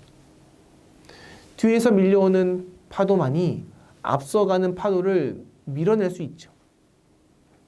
엘리와 그 두 아들들, 그들은 앞서가는 파도입니다. 그리고 뒤에서 밀려오는 하나님의 그 새 파도, 새 사람을 통해서 하나님은 새 역사를 이뤄가고 있다는 것입니다. 이와 같은 하나님의 구원의 역사에, 그 하나님의 역사에는 하나님의 느슨함이, 때로는 긴박함이, 때로는 하나님의 조급함이, 그러나 하나님의 여유가, 이런 역설적인 진행의 방법으로 하나님은 하나님의 경의와 신비로 이 땅을 이끌어 간다는 것입니다. 그런데 사람이 그것을 다 이해하기가 참으로 어렵다는 것이죠. 마치 오목을 두는 한 아이가 바둑의 국수의 그 수준을 이해하기 힘든 것 같은 그런 모습이 드러난다는 것입니다. 바로 그 중심에 한나가 있었는데요. 한나는 자식을 낳기 위해서 상고를 겪어야 하는 것처럼 그 환희의 새 역사를 출발하기 위해서 그는 먼저 고통과 슬픔을 겪게 됩니다. 하나님이 한나에게 먼저 그 고통과 슬픔을 허락하시죠. 고대 근동 사회에서는 어떤 미신적인 고정관념이 있었는데, 그것은 바로 불임의 여인들은 아마 그들에게 어떤 숨겨진 죄 때문에 그들은 불임한 것이다 라는 미신적인 그런 고정관념이 있었습니다. 어찌 보면 당시에 많은 사람들은 하나님의 호의를 받지 못했던 그녀를 바라보며 손가락질을 했을 것입니다. 그런데 설상가상으로 그녀의 라이벌이었던 분인나가 한나를 보면서 비웃죠. 또 학대합니다. 그때 한나의 슬픔은 한이 되었겠죠. 그리고 가슴에 앙금으로 그 모든 과정이 남게 되었습니다. 그런데 그 한나가 그런 모든 고통과 고난 속에서 그가 심지를 굳건하게 지키며 견딜 수 있었던 것은 남편의 위로 때문이 아니었습니다. 그것은 그녀가 해마다 성전에 가서 하나님을 경배하고 하나님께 기도했기 때문입니다. 그는 기도하면서 영혼의 안식을 누렸죠. 한나는 남편도 그리고 주변의 누구도 자신의 마음속에 있는 그 아픔을 해결할 수 없다는 것을 알고 자신의 문제를 부여안고 하나님께로 나아갔습니다. 그 한나에게 하나님은 응답하시죠. 사무엘상 1장 15절 말씀에 그 한나의 모습을 이렇게 표현합니다. 15절에 한나가 대답하여 이르되 내 주여 그렇지 아니하나이다. 나는 마음이 슬픈 여자라. 포도주나 독주를 마신 것이 아니요 여호와 앞에 내 심정을 통한 것뿐이오니 당신의 여종을 악한 여자로 여기지 마옵소서. 내가 지금까지 말한 것은 나의 원통함과 격분됨이 많기 때문이니이다 하는지라. 한나는 하나님 앞에 자기의 심정을 토로하는 사람이었습니다. 여기서 기도가 무엇인지 우리가 알 수 있죠. 기도는 하나님 앞에 자신의 심정을 모두 토해내는 고독한 영혼의 절규, 그 영혼의 몸부림이라고 볼 수 있습니다. 하나님은 온 우주의 창조주이시지만 그 창조주 되신 그 하나님은 한 사람의 눈방울 하나하나까지 다 헤아리시는 하나님이심을 우리는 이 한나의 기도를 통해서 볼 수 있습니다. 하나님 앞에 나가 자신의 고통과 슬픔과 무거운 짐과 답답함과 또 억울함과 그 분노, 우리의 불평과 증오가 있을 때 그것을 하나님 앞에 고백하는 것, 쏟아내는 것, 이것이 바로 기도이죠. 어쩔 수 없는 나의 연약함과 나의 소원과 내 마음에 있는 것을 그대로 하나님 앞에 쏟아내는 것이 바로 기도라는 것입니다. 이것들이 나타나는 것이 바로 시편이죠. 시편에 나오는 많은 시인들의 기도가 바로 한나의 기도와 동일합니다. 그 한나의 기도, 매년 해마다 성전에 나아가 하나님 앞에 기도했던 그 기도가 그녀의 인생을 바꾸어 놓습니다. 한나의 그 신앙에 있어서 그녀의 인생을 바꾸어 놓는, 그리고 그의 인생이 바뀌며 이스라엘의 역사가 바뀌게 되는 중대한 역사가 일어나게 되는데요. 그 역사의 중심에는 바로 매년 성전에 올라가 드려지는 예배라는 것입니다. 한나의 기도가 담긴 사무엘상 2장에 보면 그녀가 하나님 앞에 나아가 기도하면서 처음에는 자신의 고통을 위해서만 기도했지만 자신의 고통을 위해서 기도하는 그 기도의 작은 울타리에서 벗어나서 점점점 하나님과 자기의 민족을 보는 그런 시선으로 그 의식의 눈이 열리게 되는 경험을 한나가 하게 됩니다. 그녀는 해가 거듭될수록 영적으로 내리막길을 걷는 홈리와 비나스, 그리고 그 성소에 자리 잡고 있던 수많은 창녀들을 보면서 자신의 고통과 자신의 아픔보다 이 시대와 이 민족의 문제를 보게 되며 그것을 감지하게 되고 이를 위해 기도하는 여인이 되었다라는 거죠. 한나는 그렇게 기도를 통해서 자신의 고통 속에서 민족의 고통을 보는 사람으로 변화됐다라는 것입니다. 이제는 한나가 민족의 고통이 자신의 고통보다 더 크게 느껴지는 사람이 되었다라는 것. 이것이 한나가 기도를 통해서 변화된 가장 큰 변곡점이라는 것입니다. 한나의 기도는 이제 단순히 자기 문제를 아뢰는 것으로 그치는 것이 아니라 다른 사람, 그리고 민족을 위한 중보 기도자로서 바뀌게 되는 사람이 되었습니다. 이런 한 여인의 의식의 변화가, 기도 제목의 이 변화와 확대가 이스라엘 역사의 전환점이 되었다는 것이 참으로 놀랍다는 것이죠. 눈이 흐려진 엘리, 점점 더 뻔뻔해지는 그 홈리와 비느하스, 그들을 향한 하나님의 심판이 점점 다가올수록 한나의 눈은, 한나의 의식은, 한나의 기도의 깊이는 하나님의 구원과 민족을 향한 하나님의 꿈과 비전을 향해서 바라보게 되었다라는 것입니다. 한나는 야복 강가의 야곱처럼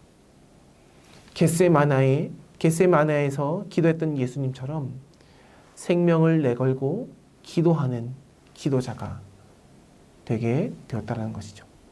그래서 사무엘상 1장 11절에 보면 한나가 이렇게 기도합니다. 서원하여 이르되 만군의 여호와여, 여기도 만군의 여호와가 나오죠. 만일 주의 여종의 고통을 돌보시고 나를 기억하사 주의 여종을 잊지 아니하시고 주의 여종에게 아들을 주시면, 그 다음이 중요합니다. 내가 그의 평생에 그를 여호와께 드리고 삭도를 그의 머리에 대지 아니하겠나이다. 아들만 가졌으면 좋겠다라고 여겼던 그 한나가 이제는 아들을 나의 그 고통의 해결책으로 보는 것이 아니라 그 아들을 주시면 그 아들을 하나님께 드리겠다라고 말합니다. 왜요?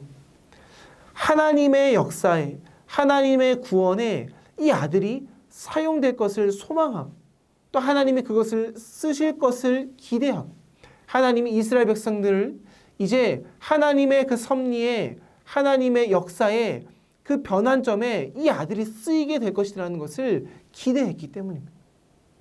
그녀는 지금 기도를 통해서 하나님을 높이며 자기를 낮추고 있습니다. 한나는 하나님을 만군의 여호와로서 자신을 주의 여종이라 부릅니다. 만약 그녀가 당시 여자만 아니었다면, 현대와 같은 이 현대 사회에 사는 여성이었다면 아마 한나는 자기 자신을 바치겠다라고 했을 것입니다.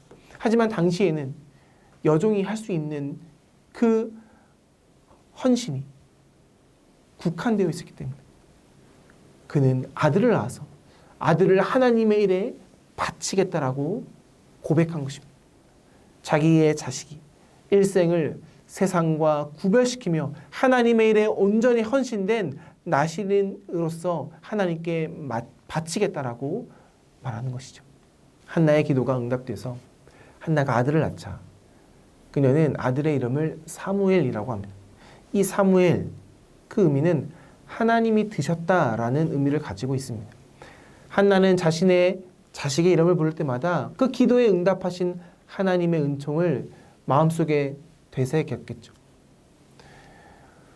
그러면서 하나님이 이 아들을 통해서 이스라엘 백성들을 다시금 세우실 거라는 그 믿음을 한나는 품게 된 것입니다.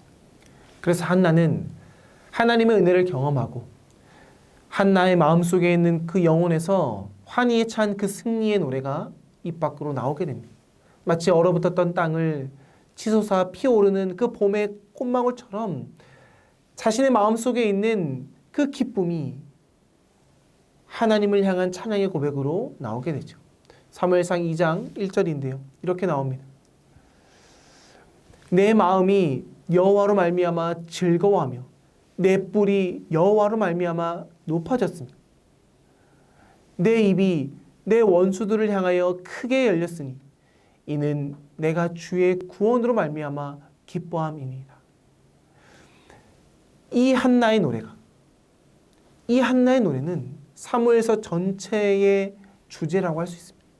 이 사무엘서 전체를 집약시킨 신학적인 서론이라고 봐도 과언이 아닙니다.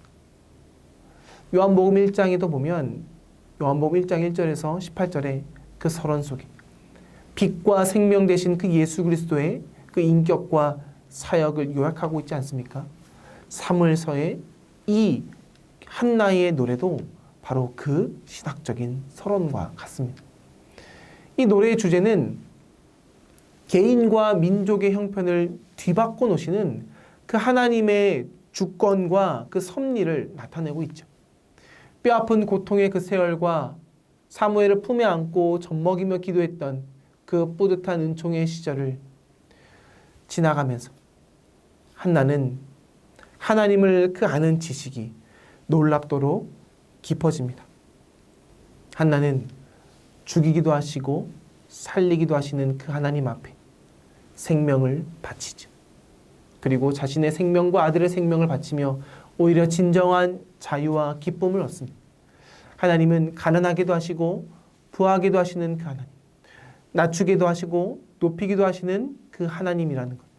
그 하나님의 뜻대로 자신과 아들의 일생을 하나님 앞에 드리며 영혼의 참 평안을 누리게 됩니다. 하나님은 역전의 명수이심을 한나 자신의 인생 속에서 체험하게 되죠. 그 체험을 하는 한나가 이 이스라엘의 민족의 그 형편도 틀림없이 역전시키실 거라는 그 하나님, 만군의 여호와 하나님을 믿으며 민족의 소망을 그 만군의 여호와 하나님으로부터 찾습니다. 그리고 100년 그 하나님의 꿈이 다윗을 통해서 이루어지죠. 그리고 더 나아가 1000년 후 예수 그리스도를 통해서 하나님의 왕국이 메시아적으로 이루어집니다. 그래서 한나의 시는 흔히들 예언자적인 시라고 합니다. 한나는 그 노래로 하나님을 찬양합니다. 그리고 한나의 그 노래가 후대에 이뤄서 이스라엘 백성들이 하나님을 예배하러 모일 때마다 낭송되는 시가 되지요. 이스라엘의 여인들은 한나의 노래를 읊조리면서 얼마나 기도가 중요한지 되새깁니다. 기도를 통해서 한나가 자신의 고통의 문제에서 민족의 고통의 문제로 자신의 인식의 깊이가 넓어지고 하나님의 뜻이 하나님의 역사가 이스라엘 백성들에게 이루어졌듯이 그들 또한 자신의 기도가 한나의 기도처럼 민족의 역사의 중심에 이르도록 오늘날에도 기도한다라는 것입니다. 마리아는 한나의 노래와 같은 고백으로 하나님을 찬양하죠. 그렇게 하나님께서는 기도하는 한 여인을 통해서 혼란스러운 시대를 바로잡는 역사를 이루시는 하나님이라는 것입니다. 이렇듯 기독교 교회사 2000년의 가장 어두운 위기마다 하나님께서는 기도하는 사람들을 통해서 구원의 역사를 시작했습니다. 우리가 잘 알고 있는 어거스틴의 어머니 모니카, 또 루터의 아내였던 캐티, 웨슬리의 어머니 수잔나 등 시대마다 끊임없이 기도로 새로운 세상의 변곡점을 돌파하는 사람들이 있었다라는 것이죠. 하나님께서는 먼저 자식을 낳지 못하게 하시면서 한나로 하여금 기도하게 하셨습니다. 그리고 한나가 기도하자 하나님은 그 기도를 이루시며 한나의 인식을 변화시키시고 또 사무엘을 선물로 주며 그 사무엘을 다시금 하나님에게 바치게 하며 하나님의 역사를 이루셨습니다. 이것이 하나님이 섭리하시는 방법입니다. 하나님은 오늘날 우리에게도 동일하게 다양한 문제와 고통을 허락하십니다. 그러면 우리는 그 문제와 고통 속에 무엇을 해야 될까요? 기도해야겠죠.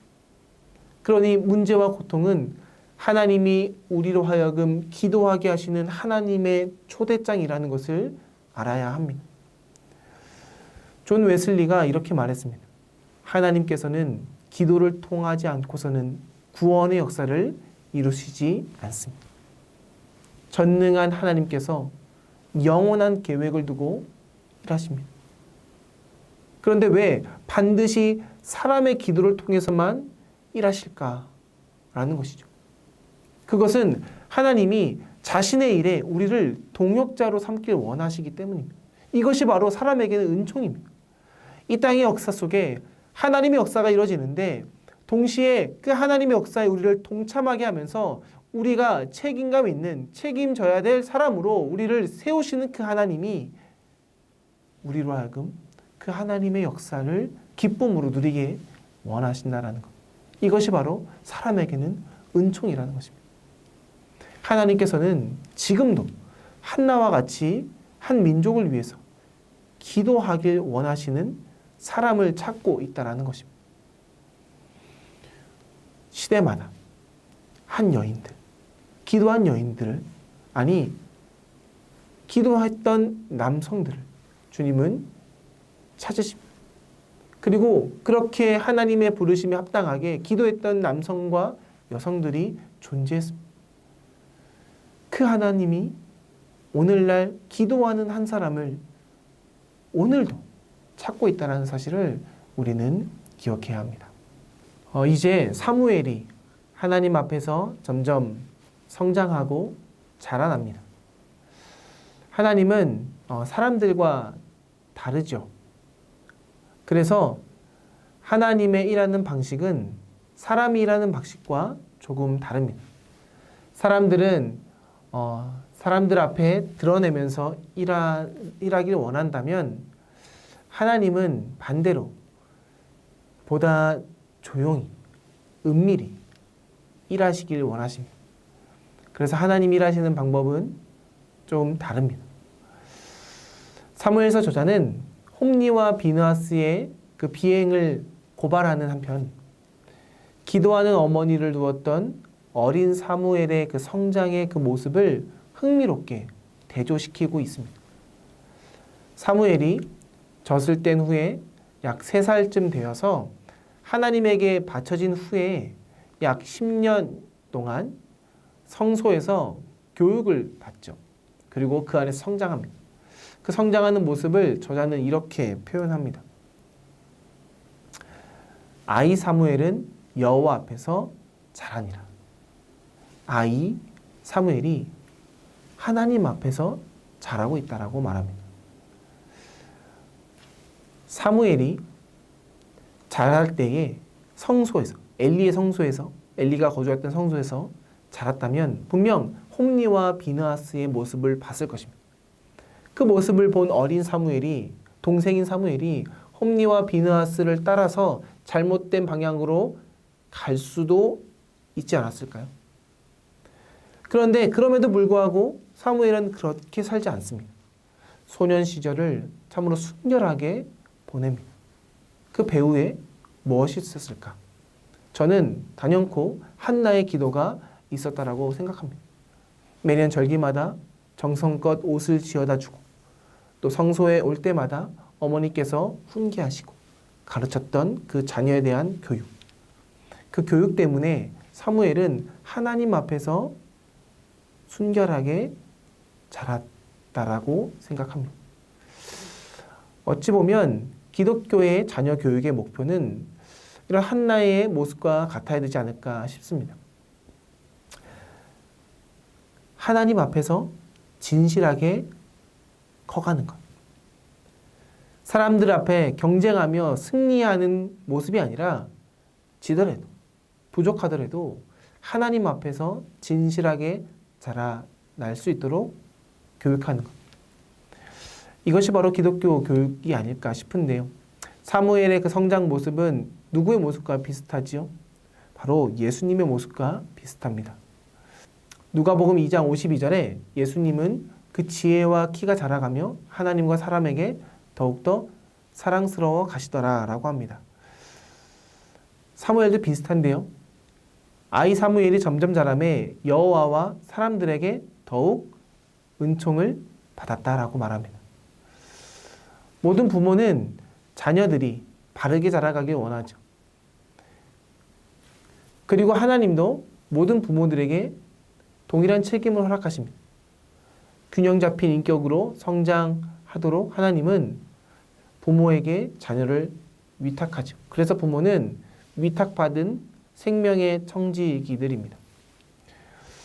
그래서 우리가 교육을 할 때에 우리는 자녀들에게 보다 뛰어난 사람이 되라고 말하기보다는 하나님을 사랑하고 하나님의 지혜가 충만하고 사람과 더불어 사랑스럽게 살 줄 알고 그리고 하나님 앞에 사랑스러워가는 사람이 되도록 키워야 되지 않을까 싶은데요. 크리스천들은 경쟁하고 그리고 이기고자 하는 그 마음으로 가득한 세속적인 교육 철학에 미혹되지 말고 하나님 앞에서 더 가치 있는 신앙 교육을 해야 됨을 결코 잊어서는 안 될 겁니다.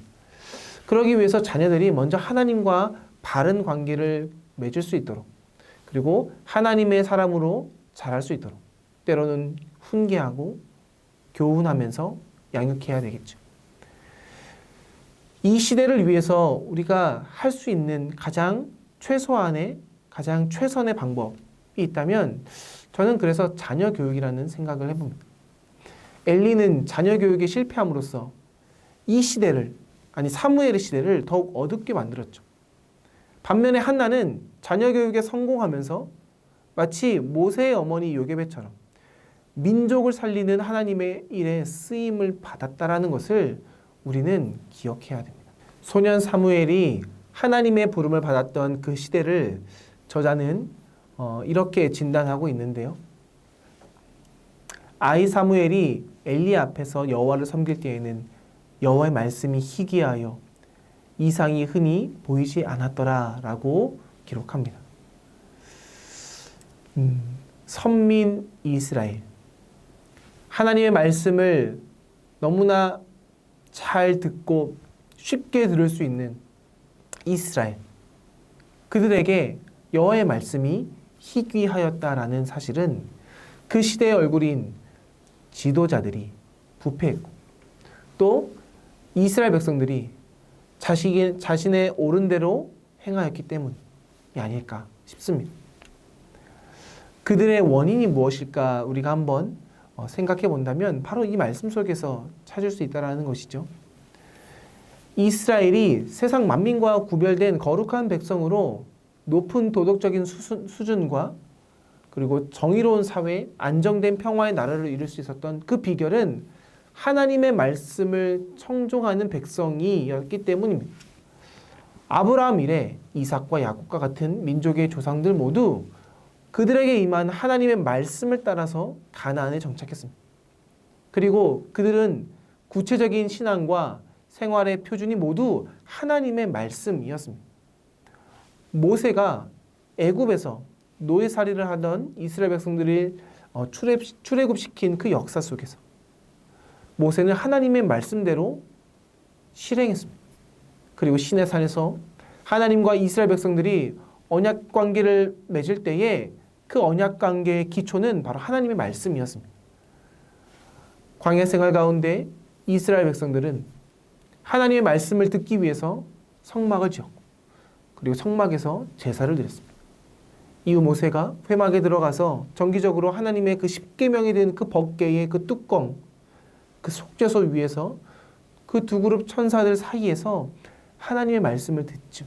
그리고 그 개인과 민족의 갈 길, 그들이 해야 될 일을 찾았습니다. 민수기 7장을 볼까요? 민수기 7장 89절에 모세가 회막에 들어가서 여호와께 말하려 할 때에 증거궤 위 속죄소 위의 두 그룹 사이에서 자기에게 말씀하시는 목소리를 들었으니 여호와께서 그에게 말씀하심이었더라. 모세는 자기에게 말씀하시는 하나님의 목소리를 들은 후에 하나님의 말씀을 그대로 백성들에게 들려줍니다. 그래서 그들에게 소망을 주기도 하고 때로는 회개하기도 했습니다. 모세의 후계자인 여호수아는 모세를 이어서 민족의 지도자가 되었을 때 끊임없이 하나님의 말씀을 들으고자 노력했습니다. 그래서 말씀에 의지하여 가나안을 정복했죠. 12지파가 그 땅을 분배하고 거기에 정착할 수 있게 된 그 이유는 하나님의 말씀을 의지했기 때문입니다. 그 이후에 이스라엘 백성들이 하나님의 말씀을 듣고 따라야 됐지만 그 이후 이스라엘에 안정이 찾아오면서 성소를 실로에 정착하게 됩니다. 이스라엘 백성들은 성소에 찾아와서 대제사장을 통해서 하나님께 제물을 드립니다. 하나님의 말씀을 바로 거기서 들었죠.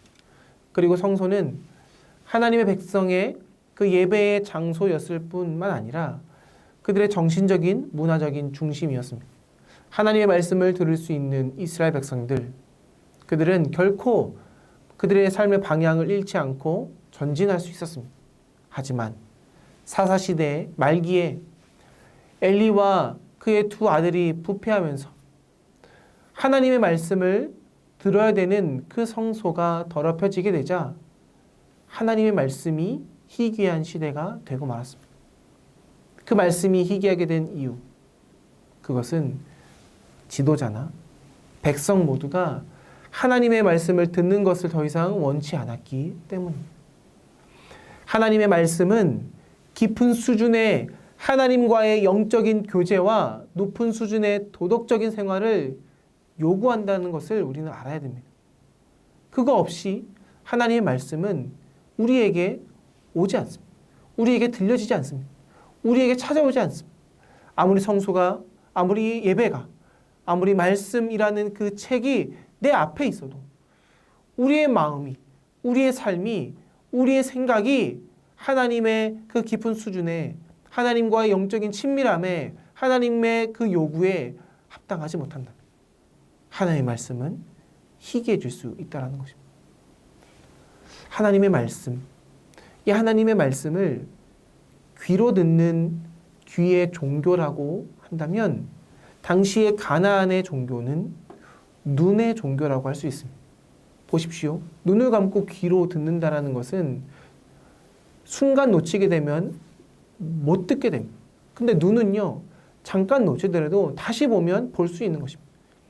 그러니까 귀는 참으로 힘든 신앙을 뜻하고 이에 반해 눈의 종교는 믿기 편하고 쉬운 종교를 뜻합니다.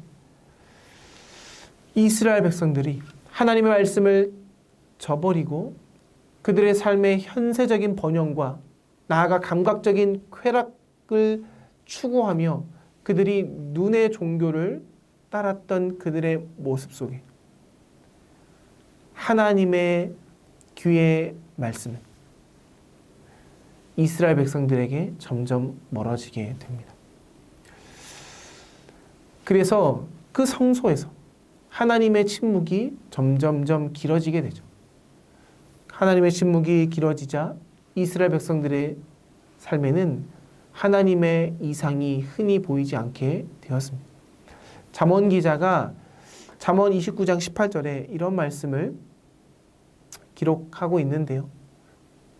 공동 번역에 보면 이렇게 나옵니다. 계시의 말씀이 없으면 백성이 방자해진다. 영어 번역으로 보면 이 계시의 말씀을 이렇게 해석할 수 있습니다.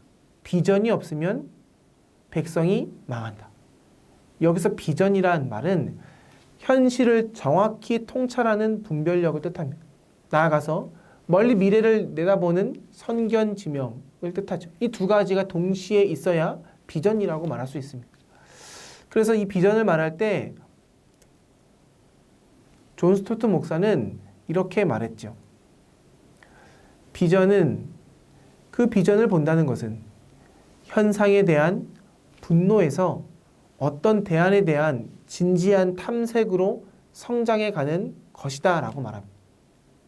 따라서 공동체가 이 비전을 상실하게 될 때는 그 현상에 대한 분노 대신 잘못된 것을 보고 잘못됐다라고 말하는 그 모습 대신에 현실에 순응하면서 잘못된 것을 보고 가만히 있다가 점점 그 스스로도 방자해져서 고삐 풀린 말들처럼 제멋대로 삶을 살아가게 되면서 나도 혼란스러운 존재가 되고 세상도 혼란이 가속화되게 된다라고 그는 말합니다. 이처럼 말씀이 희귀해진 시대에 하나님께서 하나님의 종을 세우기 위해서 누구를 예비하죠? 바로 사무엘을 예비해 두십니다. 당시 이스라엘 백성들은 하나님의 말씀에 귀가 먼 엘리를 대신해서 백성들에게 말씀을 증거하여 비전을 보여줄 그 예언자를 갈구하는 역사적인 그 상황이었다라는 것이죠. 그 사무엘을 부르신 하나님의 때가 언제입니까? 바로 늙은 엘리가 잠자리에 누울 때. 어린 사무엘도 하나님의 궤에 있는 그 여호와의 전 안에 누웠을 때. 그런데 하나님의 등불이 아직 꺼지지 않았던 바로 그때. 세상에 가장 어둠이 짙은 때가 언제입니까? 먼 동이 트기 직전이 가장 어두운 때라고 하죠. 바로 그때 하나님이 사무엘에게 찾아옵니다. 사무엘상 3장 7절에 이렇게 나오죠. 사무엘이 아직 여호와를 알지 못하고 여호와의 말씀도 아직 그에게 나타나지 아니한 때라. 지금까지 사무엘은 영적으로 자기를 아들로 삼은 엘리의 가르침 아래에서 율법을 배웠습니다. 성소의 제사법도 익혔습니다. 하나님에 대한 객관적인 지식을 지금까지 쌓아왔습니다. 하지만 하나님과 사무엘 사이에 아직 1대1의 인격적인 친밀한 관계는 형성되지 못했습니다. 홈니와 비나스는 고의적으로 하나님보다는 죄를 사랑했기 때문에 하나님을 알지 못했죠. 하지만 사무엘의 경우는 좀 다릅니다. 아직 어리고 아직 때가 이르지 않았기 때문에 하나님에 대한 개인적인 응답이 없었기 때문에 아직 여호와를 알지 못했습니다. 그렇기 때문에 사무엘은 하나님께서 부르시는 그 음성이 무엇인지 몰랐습니다. 하나님이 불렀을 때 그는 엘리가 불렀다고 착각하여 엘리에게 다가가서 당신이 나를 부르셨습니까? 라고 묻습니다. 몇 번 대화가 오가자 엘리는 이것이 하나님으로부터 온 하나님의 음성이라는 것을 깨닫고 하나님의 부르심에 어떻게 응답해야 되는지 사무엘에게 친절하게 가르치죠. 바로 여기서 우리는 하나님의 부르심에 대한 성격에 대해서 몇 가지 귀한 교훈을 얻을 수 있는데요. 첫째로 하나님의 부르심은 권위 있는 사람이나 어떤 조직 단체나 선교 단체, 교회의 어떤 권위자로부터 오지 않는다라는 것입니다. 하나님의 부르심은 지극히 각 개인에게 세미한 음성으로 소소하게 온다라는 것. 이것을 혼동하면 안 된다는 것을 우리가 먼저 기억해야 됩니다. 그리고 나서 두 번째로 우리가 분별해야 될 것은 하나님의 부르심은 개인적이고 인격적이라는 것입니다. 사무엘상 3장 10절에 보면 이렇게 나오는데요. 여호와께서 임하여 서서 전과 같이 사무엘아 사무엘아 라고 부르시는지라. 사무엘이 이르되 말씀하옵소서 주의 종이 듣겠나이다. 오늘 본문에서 하나님께서는 사무엘아 라고 말합니다. 하나님께서 한 사람에게 1대1로 찾아오셔서 말씀하고 있다는 겁니다. 어떤 권위자나 어떤 조직이나 어떠한 공동체의 부름으로써 하나님은 사람에게 찾아오지 않는다라는 것. 하나님은 지극히 개인적으로 인격적으로 찾아온다라는 것입니다. 세 번째로 하나님의 부르심은 반드시 우리의 응답을 요구합니다. 때로 우리가 하나님이 부르시는 그 부르심의 음성을 못 들은 척하고 나의 뜻을 고집할 수 있습니다. 그러나 하나님의 부르심은 우리가 응답할 때까지 기다리십니다. 1000번이라도 10,000번이라도 끝끝내 기다리시며 내가 결단하기까지 기다리십니다. 이것이 바로 하나님의 부르심이라고 할 수 있습니다. 마지막으로 하나님의 부르심은 사명을 동반합니다. 그래서 부르심을 뜻하는 소명은 사명과 거의 비슷한 의미를 지니고 있습니다. 하나님께서 사무엘에게 주신 사명은 시대를 살려내라. 하나님의 그 말씀의 종으로서 이 시대에 구체적인 부르심으로 찾아왔습니다. 그것은 그가 이스라엘 백성들에게 대제사장의 직분뿐만 아니라 예언자의 사명으로서 삶을 살아가야 된다는 것을 말씀하고 있죠. 그리고 마지막으로 하나님의 부르심은 고난과 축복이 함께 따른다는 것입니다. 사무엘이 감당해야 될 첫 번째 고난의 숙제는 무엇이냐면 바로 엘리와 그 집안에 대한 하나님의 가혹한 심판의 메시지를 전하는 거였습니다. 순종하기 힘든 사명이었죠. 사무엘은 지금까지 엘리의 도움을 받았습니다. 그런데 그 엘리에게 하나님의 심판의 메시지를 전해야 했습니다. 사무엘이 어떻게 하죠? 그것을 감행합니다. 하나님의 부르심은 고난이 축복과 함께 따른다는 것을 우리는 알아야 됩니다. 그래서 보네퍼 목사도 이렇게 말하죠. 나를 따르라 해서 이렇게 말합니다. 그리스도께서 사람을 부르실 때 와서 죽으라고 명하신다. 주님은 나를 따라오너라 라고 제자들을 부르신 후에 이렇게 명하셨다라는 것이죠. 누가복음 9장에 이렇게 나오죠. 아무든지 나를 따라오려거든 자기를 부인하고 날마다 제 십자가를 지고 나를 따를 것임이라. 누구든지 제 목숨을 구원하고자 하면 잃을 것이요 누구든지 나를 위하여 제 목숨을 잃으면 구원하리라. 하나님의 부르심은 참으로 고귀한 절대 가치이기 때문에 마땅히 우리의 목숨까지 내걸어야만 하는 소명이라는 것입니다. 하나님께서 우리에게 주신 사명을 위해서 우리는 우리의 하나밖에 없는 생명을 바쳐야 됩니다. 그래야 하나님의 역사에 쓰임받을 수 있는 그런 축복의 자리로 나아갈 수 있다는 것이죠. 그래서 하나님의 부르심은 그 자체가 은총이 될 수 있다는 것입니다. 하나님의 그 사명에 부르심대로 살아간다는 것은 고난만 있는 것이 아니라 그 고난 가운데에 우리가 이때까지 경험해보지 못한 그런 기쁨도 있다는 것. 사도 바울도 그 고난과 축복을 경험하면서 하나님의 그 사명을 끝까지 감당하면서 그가 고백합니다.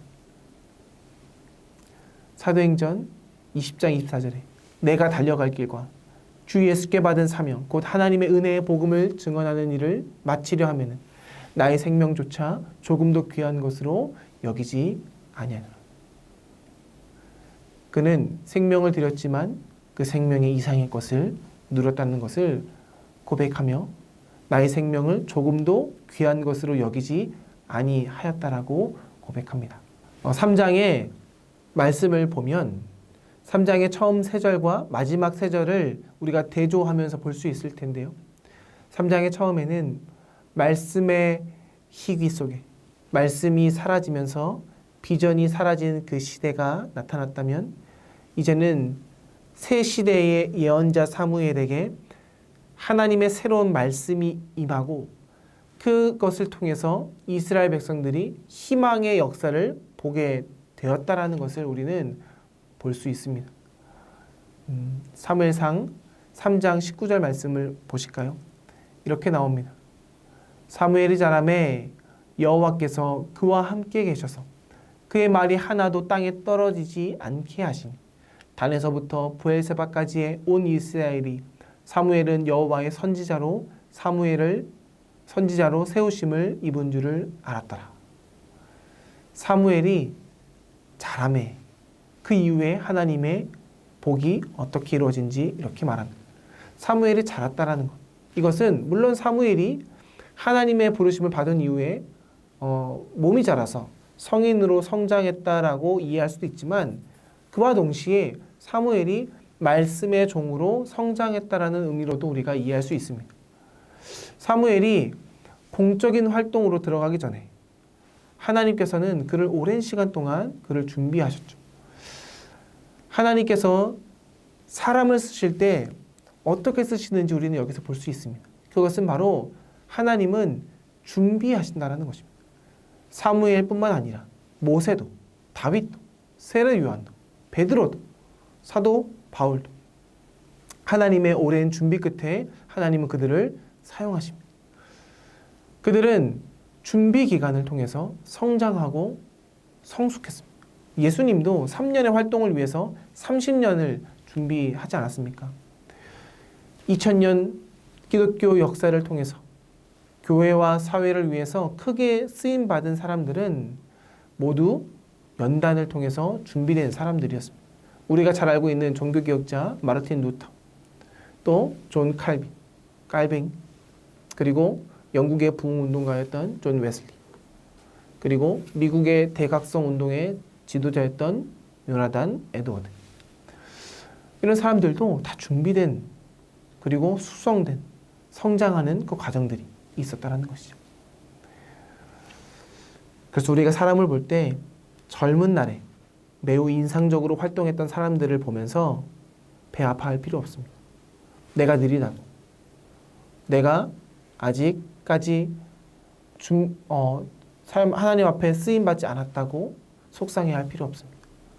그렇게 젊은 날에 매우 인상적으로 활동했던 사람들이 나이 들어서 속물로 전락하는 모습을 우리가 주변에서 볼 수 있지 않습니까?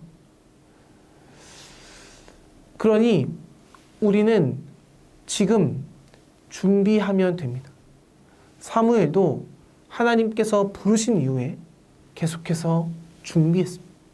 일생 동안 계속해서 성장해 나갔습니다. 오늘 우리가 주목해야 될 것은 과연 나는 준비되었는가? 지금 내가 준비해야 될 것은 무엇인가? 라는 것입니다.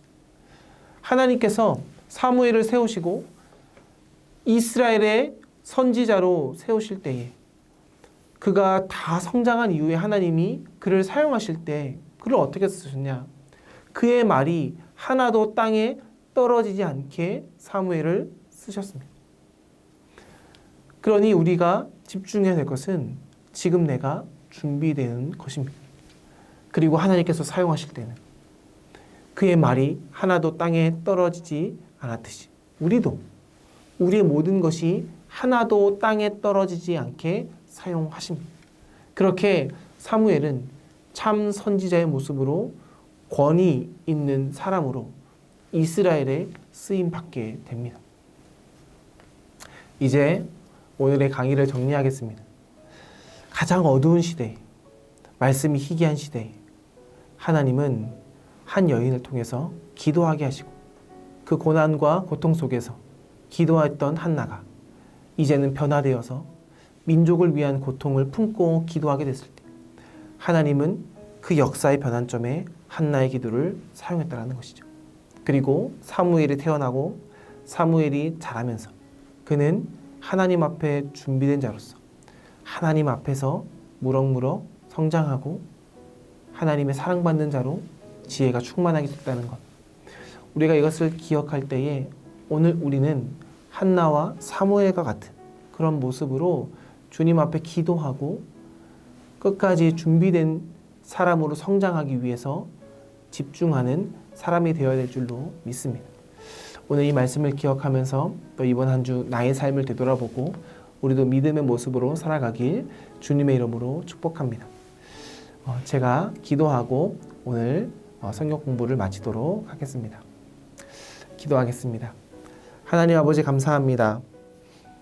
오늘 사무엘상 1장부터 3장까지의 말씀을 살펴보면서 한나의 기도를 통해 한 여인의 고통을 허락하시고 그녀가 그 고통 속에 기도함으로 자신의 고통보다 민족의 고통을 품게 되고 그의 인식의 변화를 통해 하나님의 민족의 하나님의 역사에 하나님의 섭리에 쓰임받는 자녀가 됐다는 것을 보게 됩니다. 그리고 사무엘은 한평생 준비된 자로서 여호와 앞에서 삶을 살아가고 하나님께서 사용하시기까지 자신의 삶을 드렸다는 것을 되돌아봅니다. 우리의 삶도 한나와 사무엘과 같은 모습으로 절망 속에 있는 이 암울한 세대 가운데에 믿음으로 승리하며 나아가는 주님의 자녀가 될 수 있도록 은혜 베풀어 주시옵소서. 감사드리며 살아계신 우리 구주 예수님의 이름으로 기도드립니다. 아멘. 한 주간도 평안하시고 또 다음 주에 또 성경 공부 2강으로 함께 인사드리는 시간 되었으면 좋겠습니다. 감사합니다.